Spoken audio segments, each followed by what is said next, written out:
और चलिए एक और बड़ी अपडेट आपको बता दें, जहां आरएसएस प्रमुख डॉक्टर मोहन भागवत 18 नवंबर को मध्य प्रदेश दौरे पर रहेंगे। जबलपुर के 3 दिवसीय दौरे पर मोहन भागवत रहने वाले हैं, जहां मोहन भागवत प्रबुद्ध जन संगोष्ठी को संबोधित करेंगे। संघ कार्यकर्ताओं के परिवारों से भी मुलाकात करेंगे और बीजेपी नेताओं के साथ भी बैठक कर सकते हैं, ऐसा माना जा रहा है।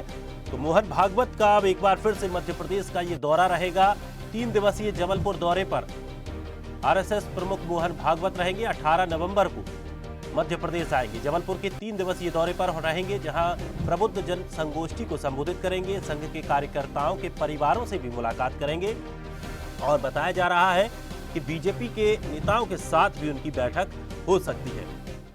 दुर्गेश गुप्ता हमारे सहयोगी लगातार हमारे साथ बने हुए हैं। दुर्गेश, मोहन भागवत का एक बार फिर से मध्य प्रदेश का दौरा है। 3 दिवसीय जबलपुर दौरे पर रहने वाले हैं। क्या कुछ उनके ये कार्यक्रम है और कितना महत्वपूर्ण ये दौरा 2023 को लेकर माना जा सकता है?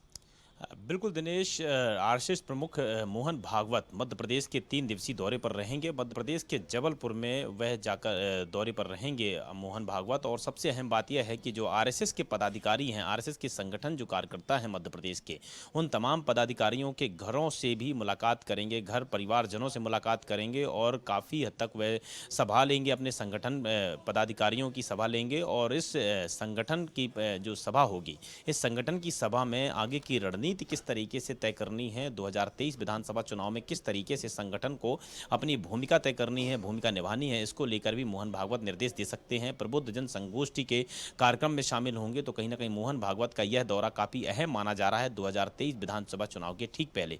चूँकि कभी भी जब देखा जाता है भारतीय जनता पार्टी के जब चुनावी दौर होता है और चुनाव के कुछ समय पहले ही आरएसएस सक्रिय मोड पर आ जाती है और आरएसएस का एक अलग से सर्वे काम करता है। अलग से सर्वे के साथ साथ में जिस तरीके से आरएसएस का जो सर्वे होता है भारतीय जनता पार्टी की सीटों को लेकर, विधानसभा चुनाव हो या लोकसभा चुनाव हो, उसी के सर्वे के मुताबिक यहाँ पर विधानसभा सीटों पर प्रत्याशी और कैंडिडेट तय किए जाते हैं। कैंडिडेट तय करने के बाद में यानी कि आरएसएस बैकफुट से लड़कर, पर्दे के पीछे से रहकर चुनाव लड़वाता है भारतीय जनता पार्टी को। और उसमें कहीं हद तक, काफ़ी हद तक भारतीय जनता पार्टी को इसका सीधा तौर से फायदा मिलता है। तो कहीं ना कहीं मोहन भागवत का 2023 विधानसभा चुनाव के ठीक पहले और 2024 लोकसभा चुनाव के ठीक पहले यह जो दौरा है यह काफ़ी अहम माना जा रहा है। जी चलिए, शुक्रिया हमारे साथ जुड़ने के लिए दुर्गेश। तो मोहन भागवत अब फिर से एक बार मध्य प्रदेश के दौरे पर रहेंगे, जहां जबलपुर में 3 दिवसीय उनका दौरा रहेगा। 18 नवंबर को मध्य प्रदेश